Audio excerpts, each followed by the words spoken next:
বন্ধুরা, welcome to my channel. এখন কথা বলবো কলকাতা নাইট রাইডার্সের ম্যাচ নিয়ে, যেখানে প্রথম ইনিংসে জিতল লখনৌ সুপার জায়ান্ট। দ্বিতীয় ইনিংসে প্রায় 14 ওভার পর্যন্ত ছিল নাইটদের দাপট। ম্যাচে তখনও কার্যত রাহানাদের হাতের মুঠোই ছিল। সেখান থেকে আর রানের পাহাড় টপকাতে পারল না নাইট রাইডার্স। শেষ পর্যন্ত লড়াকু ব্যাটিংয়ে এইডেনের লখনৌয়ের কাছে 4 রানে হারতে হলো নাইটদের। ফের হারার মুখোমুখি হতে হলো শাহরুখ খানের দলকে।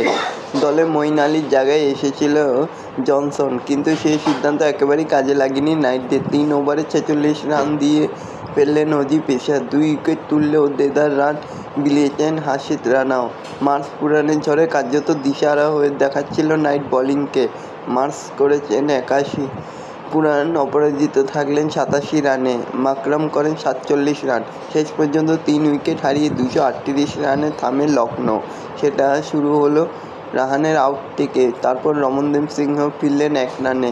কেন পরের দিকে নামানো হচ্ছে? মাঝে একটা অভিমানও ছিল নাইট ব্যাটারদের। ওই দিন আগেও নেমে কাজের সুযোগ লাগাতে পারল না তরুণ তুর্কি অঙ্গকে রঘুবংশী। ওই দিন রান পেলেন না।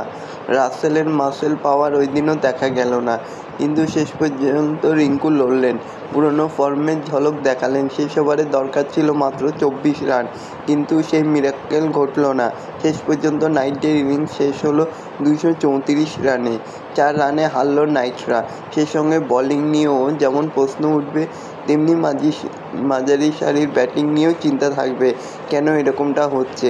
তোমরা কমেন্ট করে জানাতে ভুলো না। আর এরকমই সব খেলার খবর প্রতিনিয়ত জানতে হলে চ্যানেলটিকে অতি শীঘ্রই লাইক, কমেন্ট, সাবস্ক্রাইব করতে ভুলো না। ধন্যবাদ সবাইকে।